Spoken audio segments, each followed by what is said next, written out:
La pregunta que sobrevive es cómo vive un físico todos los días, se va a dormir sabiendo que los dos pilares sobre los que está basando toda la descripción de la naturaleza son incompatibles. Bueno, precisamente porque uno, seamos honestos, vivir es hacerse el boludo un poco también. Entonces uno sabe... Exacto.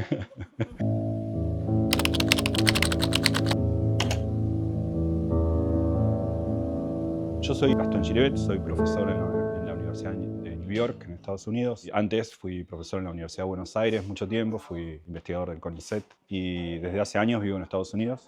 Y yo soy físico, soy doctor en física y también soy doctor en filosofía, y si bien mi actividad académica principal es la física, tanto en la docencia como en la investigación, también me dedico a la filosofía de manera académica. Esa es mi credencial académica. Bueno, hay muchas definiciones sobre lo que puede ser filósofo. Yo no soy filósofo, yo soy físico. Esto en realidad lo digo para explicar qué es la física para mí. Hay muchas definiciones de qué es ser filósofo. Hay gente que dice, bueno, un filósofo es el que estudió filosofía, otras personas dirán, un filósofo es el que produce filosofía, en el sentido de tener un programa filosófico propio, me parece excesivo. Otra gente dirá, bueno, ser un filósofo es quien vive de hacer filosofía. Para mí, la definición correcta es una persona que no puede ver el mundo de una manera distinta. Y yo en ese sentido no soy filósofo, yo soy físico, porque yo no puedo ver el mundo de una forma que no sea la de un físico. O sea, en un momento ese prisma se te hace carne. No puedo no categorizar el mundo como un físico, yo soy reduccionista, yo soy eliminatavista, como se diga, nunca me va a hacer esa palabra. En ese sentido yo tengo una visión del mundo que es la de un físico. Yo no puedo ver el mundo de otra manera que esa visión científica. Para mí la física es una cosa que, por otro lado, si yo tuviese que... Viste que todo el mundo tiene una suerte de mito de origen acerca de la profesión de uno. Yo me acuerdo cuando mi tío me dijo, yo no tengo ni idea de cuál es ese mito, porque, o si lo tengo que inventar a posteriori, porque desde muy chico quería ser científico, incluso antes de saber que la física existía. Cuando uno es más chico, está interesado por algo que cree que va a ser. O sea, uno dice, bueno, yo quiero estudiar física. ¿Por qué? Porque, pero aún no sabes lo que es estudiar física. Entonces uno tiene un imaginario disponible ahí que dice, creo que estudiar física será eso, creo que estudiar filosofía será eso. Y a veces acierta, a veces no, a veces reeduca eso, en el medio del camino se da cuenta que... Yo creo que en algún sentido lo acerté bastante. Yo me interesaba por, incluso antes de entender algunas cosas, me interesaba por preguntas como, sobre todo, cuál es la estructura del espacio, cuál es la estructura del tiempo, pero no la formulaba en términos, ni siquiera usaba la palabra estructura cuando lo decía. Entonces es difícil a veces, a posteriori, tratar de reconstruir esa intención original. Pero desde chico me acuerdo que esas eran las preguntas que me interesaban. Un poco también educado por la divulgación científica, te estoy hablando de comienzos de los 80, fines de los 70, la divulgación científica que leía o que miraba en la televisión, y entonces eso también, bueno, te da un poco de idea de qué será. Hablarán de agujeros negros los científicos, ¿crees? Todavía no sabes qué es. Y luego me dediqué a eso y veo que en alguna manera me satisfizo, digamos, ¿no? Y que las preguntas que tengo, también haciendo filosofía, de alguna manera la filosofía y la física no son paralelas, tampoco son transversales, como si habría una dimensión transversal que sea la artística, son oblicuas, entonces tienen un poco de proyección sobre la otra, depende de qué tipo de filosofía haces, por supuesto, si es de filosofía práctica o filosofía teórica es distinto, pero me parece que, por ejemplo, preguntas tales como la estructura del espacio, la estructura del tiempo, de alguna manera son complementarias las respuestas que la filosofía y la física dan, así que en ese sentido tampoco cambió tanto mi interés cuando hago filosofía, también me dedico o me intereso por preguntas tales como cuál es la estructura del espacio, sobre todo el espacio en particular me interesa mucho. Bueno, los puntos de contacto de la filosofía y la física, creo que yo estoy lejos de ser una persona original. Me parece que lo que voy a decir es una cosa que comparten otros estudiantes de física de los primeros años. Que lamentablemente esto se va como aplacando con el paso del tiempo. Yo creo que muchos físicos, sobre todo aquellos que se dedican dentro de la física a preguntas más fundamentales, más de cuál es la íntima estructura de la materia, o qué hay en el universo, el comienzo del universo, la cosmología. Es imposible no sentirse invitado también a entender la filosofía, o al menos la epistemología relacionada con la física. Eso es por un lado. Y me parece que yo compartía con otros compañeros míos de ese momento, que hoy algunos de ellos luego estudiaron filosofía también, como Gabriel Catrén, o bueno, muchos otros colegas míos, compartía ese interés dual entre las dos cosas. Luego, con el tiempo, la filosofía de la ciencia dejó de interesarme. Me empezó a interesar más los temas que la filosofía y la física compartían, pero no necesariamente lo que de la ciencia la filosofía tenía para decir. La epistemología no es, me parece muy interesante, pero no es una cosa que me atraiga a mí a hacer. Pero sí hablar del espacio desde el punto de vista físico y desde el punto de vista filosófico. Lamentablemente, yo creo que mucho de ese interés dual que tiene un estudiante de ciencias, por ejemplo, en la filosofía y la física fundamental, con el tiempo a veces se va aplacando y uno se vuelve más un técnico de su disciplina. Por ejemplo, una cosa que a mí me avergüenza un poco es que la física es, creo yo, la única disciplina en la cual el adjetivo filosófico se usa como peyorativo. Una cosa que me parece vergonzoso. Pero pasa, eso es filosofía, como quien dice. Eso parte un poco de la ignorancia, pero también parte un poco, bueno, de la petulancia propia de los científicos. Que si hay una cantera de donde buscar egos, ahí. Sí, la frase de Heidegger es que, bueno, varias veces pronunció esto, pero en particular, la nada es inaccesible a toda ciencia. Por un lado tiene la idea esta de que la nada no es, entonces uno no puede ni siquiera hacer filosofía sobre eso, una idea presocrática incluso. Pero bueno, Heidegger juega mucho con eso y a veces hasta se lo ataca de manera jocosa a sus detractores, ¿no? Con una otra frase que dijo él alguna vez, la nada nadea, sería la traducción en el castellano. Bueno, por un lado, la nada es un punto importante en Heidegger. Heidegger retoma una tradición, como digo, uno puede ir a buscarla de los presocráticos, pero ciertamente la filosofía moderna en Leibniz, una pregunta que es ¿por qué existe el ser y no más bien la nada? Entonces, la pregunta por la nada es importante para Heidegger en general, pero en este contexto a mí me importa porque la nada es una de las cosas por las cuales la ciencia no puede preguntarse, según Heidegger. A principios de la década del 50, en un libro que se llama Was heißt denken? ¿Qué significa pensar? Escribió una frase que es la ciencia no piensa, Die Wissenschaften nicht. Es como una frase lacerante que él la pone a propósito, tiene un rasgo de diseño en el libro, ¿no?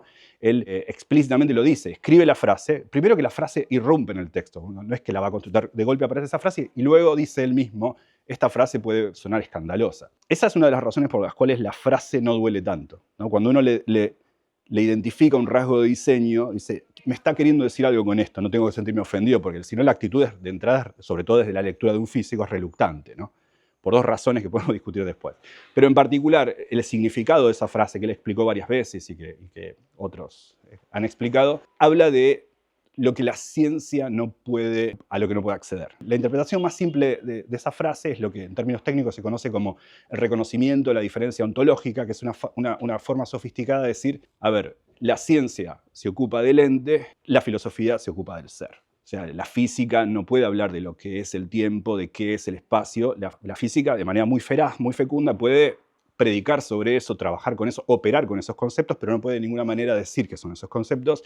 Incluso la ciencia no puede hablar de qué es la ciencia en términos técnicos. Entonces, esa es la limitación de la ciencia según Heidegger. Uno de esos temas de los que la ciencia no puede decir es, por ejemplo, qué es la nada. Entonces, por eso arranqué el libro con esa frase, porque quería dejar de entrada clara cuál es la interpretación más ingenua de las tres que yo creo que tiene esa frase, Die Wissenschaften nicht, la ciencia no piensa, la más simple, y creo que uno sale acá a la calle Corrientes, frena a un filósofo en la calle, y pasan muchos, de hecho, hoy vi uno, y le pregunta, ¿qué quiso decir Heidegger cuando dice eso? Te va a decir rápidamente, el reconocimiento de la diferencia ontológica. La ciencia se ocupa del ente, la filosofía del ser. Esa es una de las tres razones de esa frase. Yo creo que hay otras dos. La frase tiene una operación hermenéutica, de buscar el sentido de algo. Es una frase muy cerrada. O sea, Heidegger juega mucho con esto de, a partir de pilotes de preconcepción teórica, ir formando islas de sentido. Entonces, es un poco circular, pero la frase, la ciencia no piensa, es definitoria de qué es la ciencia para él y qué es el pensar para él, ¿no? Esa es la segunda razón de esa frase. Esta suerte de dispositivo hermenéutico para dar sentido, para definir qué es la ciencia y qué es el pensar. Y hay una tercera que creo que se escapa a veces, que es, también tiene una dimensión política, la frase la ciencia no piensa. Una dimensión política en la matriz académica, y no solamente académica, que había en Alemania en ese momento, en la universidad particular. La ciencia se está olvidando, por ejemplo, cuando opera con el espacio, opera con el tiempo. Heidegger no niega la posibilidad, por supuesto, sería tonto hacerlo, de que la ciencia, en sus términos, él lo dice así, es una disciplina encomendada al pensar. Y es más, dice, la ciencia no piensa, no tiene que ser tomada de manera acusatoria. Es en esa posibilidad de no pensar reside el poder de su método. La ciencia necesita olvidar alguna pregunta filosófica para poder operar con su método. Por ejemplo, la ciencia fecunda para discutir la estructura del espacio, la estructura del tiempo, la causalidad, justamente porque esa disciplina no se hace la pregunta, deja de lado, olvida la pregunta de qué es el tiempo en el sentido filosófico, qué es el espacio en el sentido filosófico. La ciencia no hace eso. ¿Qué es la ciencia? ¿Qué estoy haciendo cuando hago ciencia? Esas son cosas que yo no puedo abordar con el método científico. Entonces, ese es el olvido de la ciencia, que en el fondo, ahí reside, según Heidegger mismo, ahí reside su poder. Esto no es un intento por rescatarlo, es una cosa que él dijo. El segundo capítulo está muy relacionado con el primero, podría haber sido continuación del primero, pero había que separar en un momento. Se centra en una carta, o sea, esta relación epistolar entre Heisenberg y Heidegger. Heisenberg, para los físicos, es tan famoso, es celebérrimo, no hace falta ni aclarar quién es, pero lo digo en general. Werner Heisenberg, uno de los padres de la mecánica cuántica, premio Nobel y bueno, quien formuló el principio de indeterminación, que de los interlocutores científicos que tuvo Heidegger es el de mayor relevancia. Era una contrafigura muy fuerte para Heidegger y tuvieron una breve, o sea, se conocieron bastante tiempo, pero este intercambio epistolar no fue muy largo, fue en la década del 50, creo que la última carta que se escribieron es la de octubre del 53, y es una carta que es previa a una conferencia en la que o bien se iban a encontrar, eso dependía de la disponibilidad de cada uno, o al menos los dos iban a enviar una ponencia a esa conferencia y salieron publicadas. En el caso de Heidegger, lo que salió publicado de ahí es un texto de él, que es Technik, que sería como la cuestión de la tecnología o la pregunta por la técnica o algo así. Y en el caso de Heisenberg, otro libro que publicó en 1954, si no recuerdo mal. En el caso de Heidegger, este libro que la pregunta por la técnica o la cuestión de la tecnología, es un libro muy, muy conocido de él. Y entonces en esa carta, que es anterior a ese libro, uno ya había anticipado la discusión entre Heidegger y Heisenberg y cómo discuten el contrapunto de lo que luego... Es más, ese pequeño texto de Heidegger, si no es el único, uno de las pocas personas mencionadas es Heisenberg mismo. Tienen un contrapunto interesante que es el siguiente, y esa es una discusión. Yo creo que esa es una dimensión que necesita, para ser entendida bien, un poco de la física y un poco de la filosofía. Y es la siguiente. Heisenberg hace una frase que es: el hombre, ya al indagar la naturaleza con la ciencia moderna, no hace más que encontrarse a sí mismo. Esa sería la traducción de lo que dice. Esto, desde el punto de vista de física, es muy importante porque refiere a la mecánica cuántica. Repito, Heisenberg es uno de los padres de la mecánica cuántica. Quien escribió la formulación de la mecánica cuántica se conoce como mecánica de matrices, hace 100 años. Y entonces Heisenberg, lo que se refiere ahí es que uno no puede, según la mecánica cuántica, indagar la naturaleza sin que el rol del observador sea tenido en cuenta. Es inherentemente imposible indagar la naturaleza sin el rol del investigador, del observador. En mecánica cuántica, cuando uno observa un sistema, al sistema le ocurre algo. Entonces, el hecho de observar es parte de la descripción física. Entonces, en ese sentido, es el significado que Heisenberg le daba a la frase: cuando el hombre indaga la naturaleza con la física moderna, no puede sino encontrarse a sí mismo. No hay una forma de referir a la mecánica cuántica sin el observador. Heidegger lo toma de otra manera, y entonces él considera, por una digresión ontológica que hace en ese libro, que al revés, que hoy el hombre con la ciencia moderna no se encuentra en ninguna parte, a sí mismo, en ese sentido. Una suerte de visión deshumanizada del mundo. Entonces hay un contrapunto entre estas dos personas. De vuelta, esto es una conversación de personas que tienen definiciones distintas o dominios de aplicación distintas de una frase que puede sonar una la negación de la otra, pero los dos pueden tener razón porque están hablando de cosas distintas. De vuelta, como esa vieja analogía de esas discusiones en las cuales es jugar al tenis con otro, pero en una cancha distinta. O sea, no tiene mucho sentido. Pero esa frase de Heisenberg es importante. Más allá de Heidegger, por ejemplo, Hannah Arendt la menciona en La condición humana. Esa frase aparece citando a Heisenberg también, ¿no? Entonces, esa frase era importante y está en esa carta. Y esa carta es anticipatoria. Uno ve ahí cómo va Heidegger preparando los argumentos que luego estarán en Der Technik, y Heisenberg le funciona como contrapunto. ¿Qué nos dice la ciencia, en particular la ciencia moderna, sobre nada? Me parece una pregunta muy buena porque la respuesta también es bastante contraintuitiva y me parece que es importante dejarlo en claro, ¿no? La física que discute ese tema, que es la teoría cuántica de campos, nos enseña que el vacío en realidad no es la ausencia total de entes. En el vacío hay campos, y se puede pensar como el vacío tiene una suerte de estructura efervescente en el cual constantemente se crean partículas y antipartículas que al instante de crearse se autoaniquilan. Esa es la visión que uno tiene desde la física moderna, de la estructura del vacío, de lo que uno llama el vacío, pero el vacío está lejos de ser la nada para la física, y eso es algo que uno va al laboratorio y lo puede medir. En particular, esto genera cierta energía propia del vacío. Bueno, una frase que parece un oxímoron, la energía del vacío, pero en física eso tiene sentido. Y tiene un nombre y se conoce como energía oscura, y hay una discusión acerca de por qué no es más de la que tiene que ser. Hay todo un tema muy interesante con eso. Entonces, esa es la estructura. Es interesante pensar que, más allá de que uno pueda debatir qué significa pensar, qué no significa pensar, qué quiso decir Heidegger con aquella frase, la nada es por principio inaccesible a toda ciencia, lo interesante es que la física se hace una pregunta sobre la estructura del vacío y concluye que no es la nada. No es que vaya a definir qué es la nada, es una pregunta que ocupa a la filosofía, para la cual, según Heidegger, la ciencia no tendría herramientas para responder, no tiene método para responder. O mejor dicho, su método reside en que no puede responder esa frase, no puede pensar en ese sentido. Pero la ciencia, la física moderna, nos dice que el vacío no es la nada.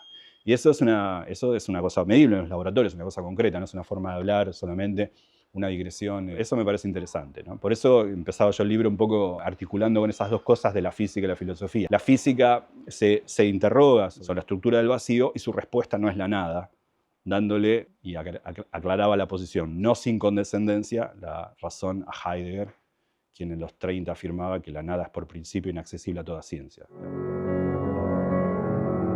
Sí, o sea, el contrapunto entre Heidegger y Heisenberg acerca de este aspecto, si el hombre se encuentra o no a sí mismo al indagar la naturaleza con la ciencia moderna, a mí me parece importante porque tuvo resonancias posteriores. Es imposible entender algunas reacciones ante el discurso científico de parte de filósofos que vinieron después que Heidegger sin entender ese contrapunto entre Heisenberg y Heidegger. Por ejemplo, por eso dedicaba el tercer capítulo a Michel Henry, que lo puse como un ejemplo de trabajo, porque podría hablar de otros filósofos, para mostrar cuando un filósofo, ya un fenomenólogo de la década del 80, encuentra en ese libro que escribió La Barbarie, creo que es un libro del 86 o del 87, uno puede encontrar ahí ciertas resonancias con la actitud de Heidegger acerca de la frase del hombre no se encuentra en la naturaleza a sí mismo. Por ejemplo, lo que denuncia Henry ahí, y no solamente Henry, otros también, es que el discurso científico se ha vuelto discurso único, esa hegemonía del discurso científico.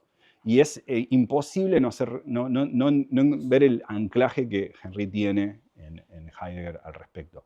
Ahora, si uno pregunta ahora, hoy en día, ¿cuál es el estado del arte de ese contrapunto? De si el hombre se encuentra a sí mismo cuando indaga la naturaleza, de vuelta. Yo estoy incapacitado para mirar esto desde afuera. Yo, como tengo una lectura científica del mundo, diría que uno puede, en esa construcción, esa mirada científica del mundo, en ese indagar la naturaleza, en ese encontrar una estructura cognoscible del mundo, e incluso hacerse preguntas acerca de cuán extraño es que el mundo se nos presente, cognoscible y estructurable, uno puede encontrar muchos rasgos humanos también. No comparto esa deshumanización de la mirada científica del mundo que los filósofos de la posguerra tenían sobre esa mirada del hombre alejado, esa suerte de la visión deshumanizante. Yo, de hecho, estoy lejos de eso, ¿no? Una mirada reduccionista, algebraica de la naturaleza, no le impide a uno disfrutar del amor, la música, la embriaguez. O sea, no veo que sean necesariamente contradictorias. De hecho, perdón, creo que es incluso al revés. Que a veces uno puede ser reduccionista del mundo, todo está construido de átomos, todo, absolutamente todo. O al menos, o de partículas, todo. No solamente las moléculas, los virus, las mandarinas, el amor, la Revolución Francesa, absolutamente todo. Puede tener esa visión causal del mundo totalmente reduccionista y determinista, y aún así ver en todo eso una maravilla, ¿no? O sea, el mundo que está alrededor nuestro está formado solamente por simples partículas con unas reglas de composición bastante sencillas y ahí todo lo demás. No es una negación de todo lo demás, ¿no? Claro, sí, la información de que la estructura está formada, sí, de átomos. Sí. La frase es cierta, sí, la citación. No sé si es cierta la frase. Yo creo que dejaría otra información más relevante que esa. Uno podría decir, bueno, podría dejar, creo que la pregunta era esa, ¿no? Alguien le decía a Feynman, si una sola frase, una sola información, vienen los pocos sobrevivientes, hay una información que dejarles, sería, según Feynman, esa. Lo único que querría dejar en claro es todo está formado de átomos y que con eso uno podría construir todo. Pero uno podría también pensar, bueno, el universo tuvo un comienzo o el universo se expande. No sé, hay otras cosas que podrían haber sido disparadoras de, no sé. Pero bueno, es un poco ocioso pensar cuál sería la única.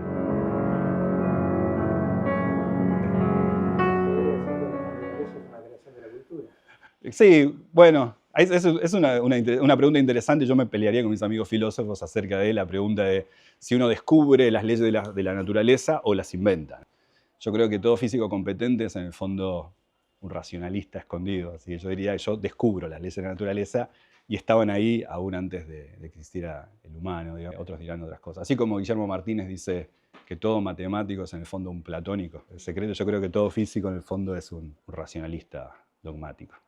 Hoy en día, o sea, dos pilares fundamentales sobre los que construimos toda la estructura de la física, que son la mecánica cuántica, que describe el mundo de lo pequeño, las partículas, los campos, y la teoría general de la relatividad, que es la teoría que describe el universo a gran escala, el campo gravitacional, de los objetos astronómicos, el comienzo del universo, la expansión misma del universo. Entonces, hay como una confrontación entre estos dos modelos. Uno diría, ¿por qué hay una confrontación si describen reinos distintos? Bueno, porque en un momento tienen que ser compatibles. Y uno cuando intenta formular una teoría en la cual estas dos grandes teorías encajen, estas dos teorías encuentran una tensión matemática entre ellas que las hace incompatibles. Básicamente aparecen infinitos en los cálculos por todos lados y uno no sabe cómo hacer una teoría física que sea compatible tanto con la mecánica cuántica como con la teoría general de la relatividad. La pregunta que sobrevive es cómo vive un físico todos los días, se va a dormir sabiendo que los dos pilares sobre los que está basando toda la descripción de la naturaleza son incompatibles. Bueno, precisamente porque uno, seamos honestos, vivir es hacerse el boludo un poco también. Entonces uno sabe... Exacto. Digo, uno sabe que dominan reinos distintos. Cuando uno estudia física de partículas, no le importa, los electrones pesan muy poco, no le importa la teoría gravitacional que describe la relatividad, y viceversa, cuando uno observa el universo a gran escala, los detalles cuánticos no son tan importantes porque las cosas son grandes. Ahora, hay algunos momentos, como cuando el universo muy al principio era muy pesado, gravitaba mucho, y encima era muy pequeño. Los efectos cuánticos eran importantes. Entonces, para entender, por ejemplo, los primeros segundos, primeras fracciones de segundo de comienzo del universo, uno necesita, o la misma pregunta de si hubo un comienzo o no, uno necesita entender las dos teorías a la vez. Entonces hay, desde hace 90 años o más, un intento por formular una teoría que sea compatible con la mecánica cuántica y con la teoría general de la relatividad. La teoría que más se acerca a eso, en mi opinión, es la teoría de cuerdas, que es en la que yo trabajo, y después hay otras variantes, por ejemplo, la teoría que se conoce, Loop Quantum Gravity, la teoría cuántica de loops, de lazos. Se forma una suerte de antagonía entre las dos, como si fueran dos especies de Boca River o algo así, pero en el fondo nadie probó ni siquiera que estas dos cosas sean incompatibles entre sí. Quizás hay una dualidad que encaja una dentro de la otra, o que son de alguna manera abstrusa equivalentes, no lo sabemos, pero hay una suerte de rivalidad, hay una grieta entre los físicos teóricos acerca de bueno, por eso decía, y Rovelli se encuentra del otro lado. No la reconozco como una grieta, porque en el fondo de vuelta son dos teorías alternativas que acaso hasta podrían ser dos formas de matemática de formular lo mismo. Ha pasado mucho en la historia de la ciencia. Teorías alternativas que la gente se dio cuenta luego que eran la misma. Pasó, por ejemplo, en el siglo XVII, cuando los cartesianos decían lo que se conserva es la cantidad de movimiento, y los leibnizianos decían no, lo que se conserva es lo que ellos llamaban en latín la vis viva, que es lo que hoy llamaríamos la energía cinética. Vino D'Alembert unos años después y dijo, se conservan las dos. No hay un debate entre leibnizianos y cartesianos. Pasó con la mecánica cuántica. Estaba la formulación ondulatoria de Schrödinger y la formulación de matrices de Heisenberg, ya que lo mencionamos antes. Y alguien luego se dio cuenta que son dos formas de escribir lo mismo. Y ha pasado muchas veces, así que no hay tal grieta quizá, ¿no? O sea, quizás las matemáticas en el futuro nos demos cuenta que son dos formas de escribir lo mismo. O no, o capaz que él está equivocado. Claro, bueno, yo puedo ser políticamente incorrecto en la respuesta. Déjame que lo sea levemente, digamos. Es cierto que uno puede aplicar analogías de una disciplina en otro lado. Por caso, la ciencia en otras cosas. Uno puede intentar, y lo hace, ¿no? Intentar describir la dinámica de la economía con ecuaciones diferenciales parecidas, que son reminiscentes de la de la física. O puede incluso a veces hacer modelos cuantitativos de sociología con dinámicas de fluidos y analogías por ese lado. Claro, como toda analogía, la analogía tiene un límite de validez, una restricción. Hay que tener cuidado con cuán lejos uno lleva estas analogías. Pero ciertamente uno puede encontrar sistemas que no son estrictamente aquellos sistemas reducidos de la física, que la física ataca, sistemas más grandes que uno puede tratar de esa manera. Tiene limitaciones, por supuesto, porque los sistemas cuanto más grandes y más interconectados, son fuertemente acoplados, son más complicados. O sea, describir las relaciones humanas con métodos reduccionistas claramente está destinado a fracasar. No porque en el fondo, en principio, no sea reducible, somos todos átomos, pero en el fondo la estructura es tan compleja que uno no puede sino dejar afuera algunas cosas, no puede tener en cuenta todas las variables a la vez. Entonces hay un trabajo previo de decir, bueno, cuáles variables son, las jerarquiza, cuáles son más relevantes, cuáles son menos relevantes en ciertas condiciones. Y en efecto, uno puede a veces funcionar socialmente o hacer modelos cuantitativos del mundo con cierta limitación, en algunos casos, en algunas condiciones, incluso yéndose un poco del reino de aplicación original de estas cosas. Eso se hace. Ahora, por otro lado, hay a veces una reacción a esa mirada cuantitativa del mundo, de parte de, por ejemplo, gente que viene de las humanidades o ese tipo de cosas. Y acá viene la parte políticamente incorrecta. Eso nace, por un lado, de que la matemática es difícil y la gente le da fiaca. Entonces hay mucho de ese gesto que es pereza intelectual. Es como diciendo, oh, no me acuerdo la definición de pi, no me venga. Hay un poco de eso, ¿no? Es como, a mí me parece a veces alarmante que, voy a contar una anécdota. Un amigo que vive en España, con quien hoy nos encontramos acá por una conferencia, una vez estábamos intentando hacer un evento grande en España, y me acuerdo que hay un centro cultural enorme, desmedido para el tamaño de Santiago de Compostela, y me acuerdo que él se acercó a alguien y le dijo, bueno, esto es para un evento científico, una charla de divulgación, y la respuesta fue, entiendo, es interesante, pero esto es para cultura, no para ciencia, ¿no? Ese tipo de escisión, ¿no? Uno toma la cultura, o como decía Sábato, tiene una frase interesante, creo que, no sé si en Heterodoxia, Nombres y Engranajes, decía algo así como, hoy un hombre culto es aquel que conoce la cosmogonía de los presocráticos de la costa de Jonia, pero desconoce la de Einstein, agrego yo que es la correcta, ¿no? Entonces hay una suerte de que una persona culta es el que conoce las normas del ocaso de los dioses, al comienzo del ocaso de los dioses de Wagner, pero puede darse la libertad de decirte cosas como, no, yo no me acuerdo lo que es el número pi. Bueno, eso es parte de la cultura también, ¿no? Entonces, a veces hay un poco de esa pereza, ¿no? Y por otro lado, también hay un fracaso de lo cuantitativo en describir algunos aspectos del mundo. Si bien estamos todos hechos de átomos, difícilmente uno va a querer resolver sus problemas maritales con mecánica cuántica o con métodos científicos. Hay un momento de aplicación para las cosas porque son sistemas muy complejos, ¿no? Pero no de una naturaleza distinta, de una complejidad mucho más grande. Yo no dejo de ver el mundo como un conjunto de átomos, y tampoco eso, repito, lo decía antes de la embriaguez, ¿no? Esto tampoco va en detrimento de la posibilidad de ver el mundo de manera maravillosa. Como le decía mi amigo Diego Ontivero, decía, en un mundo en el que existen rinocerontes, ¿quién necesita unicornios? ¿No? Uno puede limitarse a lo que tiene, ¿no? Como decía Cápite de Píndaro, oh alma mía, no aspires a la vida eterna, mas agota el mundo de lo posible.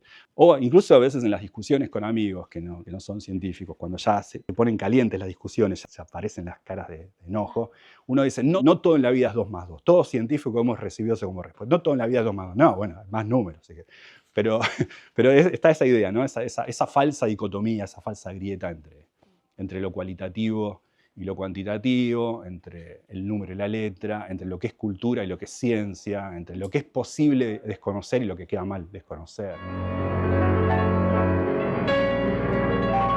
Yo decía que la visión filosófica y científica del mundo tienen cierta proyección, no son ni paralelas ni perpendiculares, son oblicuas y tienen una proyección sobre la otra, es decir, se comunican de alguna manera. En cambio, la artística es transversal, lo cual la hace, en mi opinión, más interesante, porque abarca un territorio que es inexplorado para las otras dos. A mí me parece, que mi interés particular es el espacio, la estructura del espacio, entendida esta como la lectura filosófica de lo que es el espacio. De hecho, este libro que voy a sacar ahora es sobre Kant y la dimensión en el espacio. La lectura filosófica del espacio me parece interesante. Por supuesto, la física tiene mucho para decir del espacio. En parte hemos aprendido cosas como que el espacio es curvo y crece y el universo se expande y tuvo acaso un comienzo. Eso lo hemos aprendido con la física.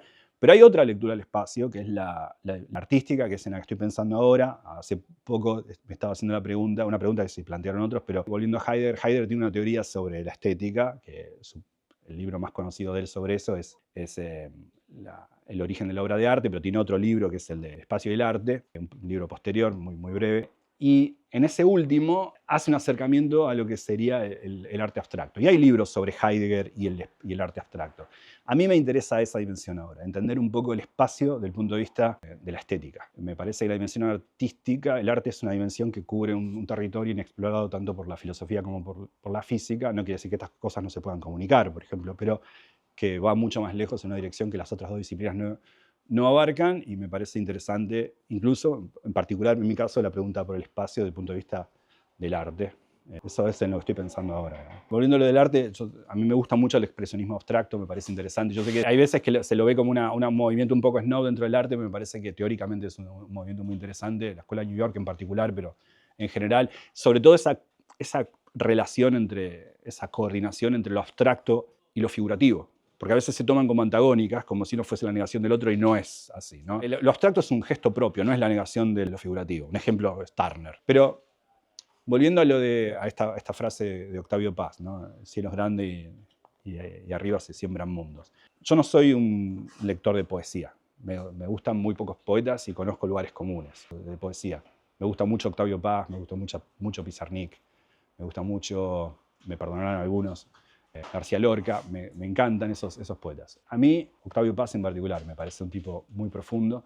Y bueno, esa referencia ha dado mi interés por la cosmología, qué sé yo, me gustaba mucho esa frase de él. ¿Qué significa para mí? Es un poco la idea de entender el cielo como una continuación dinámica de nuestra condición natural, y no como algo que está ahí para nosotros como una suerte de parte de nuestro entorno. No quiero hacer una hermenéutica de la facticidad acerca de la visión del cielo, sino me parece interesante entender un fragmento de un poema que da cuenta de esa continuidad. Esto es solamente un ejemplo de todo lo otro, ¿no? Esa idea de arriba se siembran mundos me parecía. Pero también uno puede buscar analogías de otro lado. Ese arriba es otra cosa, esos mundos son otras cosas. Y eso también para mí es interesante. Esta apertura, por ejemplo, a la filosofía, esta apertura hacia otras disciplinas también es un sembrar otros mundos que compartirán con el nuestro algo, por eso lo llamamos mundos, pero que por otro lado son otros también.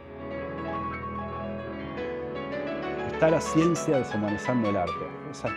Tengo que pensarlo un segundo. Digo, pensando en la inteligencia artificial, ¿no? Es una buena pregunta. Bueno, claro, el advenimiento de la inteligencia artificial pone esa pregunta de vuelta en escena. Digo de vuelta en escena porque yo me acuerdo de mi amigo Greg Duke, que cuando vivíamos en New Jersey hace muchos años, él hacía su doctorado estoy hablando hace más de 20 años, sobre si las computadoras podían crear música, ¿no? Y parte de su tesis doctoral fue eso.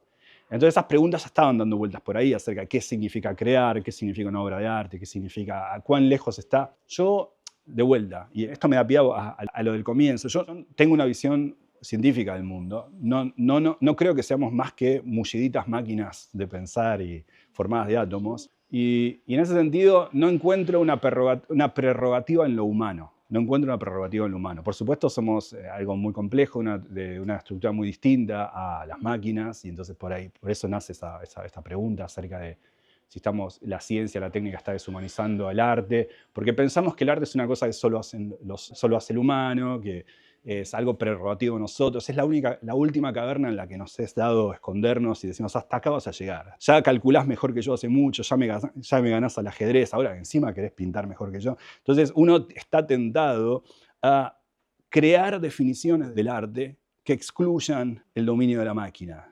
Pero cada vez nos sentimos más limitados. Exacto, pero también podemos preguntarnos qué es la emoción. La emoción es algo que está ajeno a nuestra naturaleza. O sea, que claramente uno habla con ChatGPT y se da cuenta que este tipo es un mamarracho. Pero ¿cuánto faltará para que empecemos a verdaderamente decir, no, bueno, tengo que reconocer que cualquiera sea la definición. Uno dice, esta persona, esto no va a sentir nunca. Pero siempre que dice eso, va a encontrar una limitación en definir qué significa ese sentir, ¿no? ¿Qué decimos cuando decimos sentir? ¿Qué es ese sentir? Cuando digo yo siento, cualquier definición que yo intente dar de eso va a llevar como vicio el tratar de darle una prerrogativa al humano. Ciertamente no soy un tecnofóbico, pero tampoco un tecnoentusiasta, ¿no? Pero no me parece que sea una discusión sencilla. No me sería fácil afirmar que una máquina no pueda crear arte. Por supuesto, uno puede siempre jugar con definiciones y acomodar las definiciones de lo artístico para excluir esa posibilidad. Pero si uno pone las definiciones previas, yo creo que es un poco sutil esa pregunta. Tampoco lo pensé mucho y ese es un tema que se piensa mucho. Entonces sería un poco irresponsable para mí responder sin, por ejemplo, sin haber leído la bibliografía reciente sobre eso, que se discute un montón. Pero, por ejemplo, mucha de la literatura, la poca que leí en realidad, me parece a veces un poco todavía romántica, ¿no? Tiene una visión un poco romántica. Pero bueno, yo no lo sé, la verdad. O sea,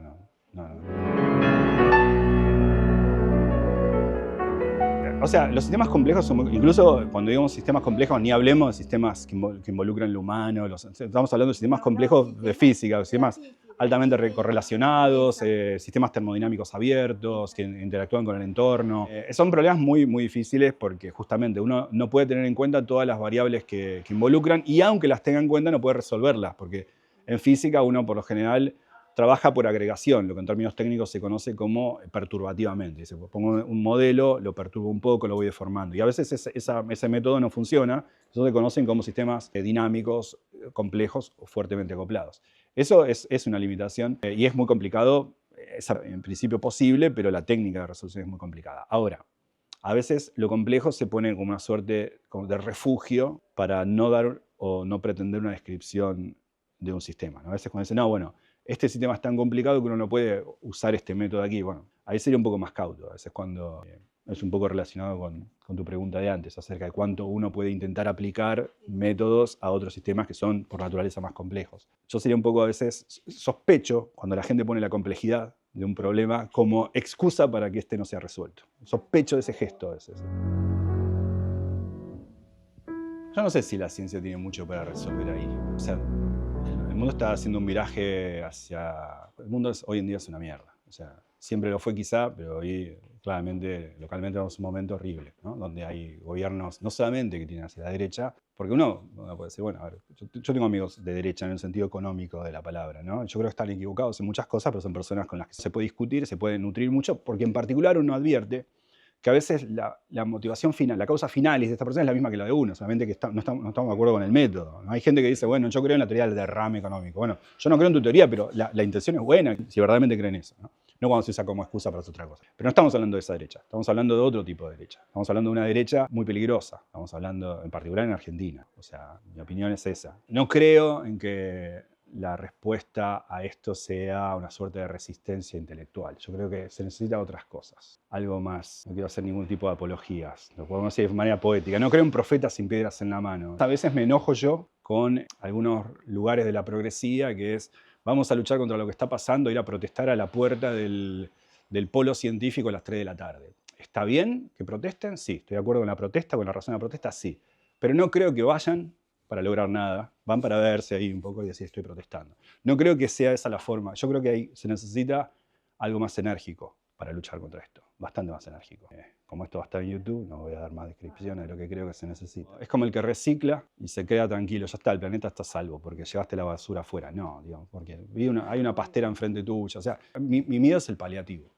Paliativo. El que va, protesta en la plaza, 53 despidos en el CONICET que nunca se reincorporaron y la gente sigue yendo a la plaza. Algunas de esas, cuando son multitudinarias, sirven, como la de la marcha de la universidad, pero me parece que a veces se necesita un poco más enérgico algo. ¿Por qué? Porque el otro no es racional. Yo no puedo luchar no puedo hablar con una persona que no maneja, que no es un par epistémico, que uno le da argumentos y para el otro el argumento no sirve, no es nada, lo deshace. Entonces, ¿qué puede la ciencia aportar ahí? ¿Qué puede lo racional aportar ahí? ¿Qué puede lo dialéctico aportar ahí con gente que no importa el argumento que vos tengas, no le va a interesar? Y nosotros estamos jugando ese juego de que le damos argumentos, protestamos, discutimos sobre la importancia de lo científico con un tipo que no le importa lo que vos digas. Entonces, ¿qué sentido tiene decir?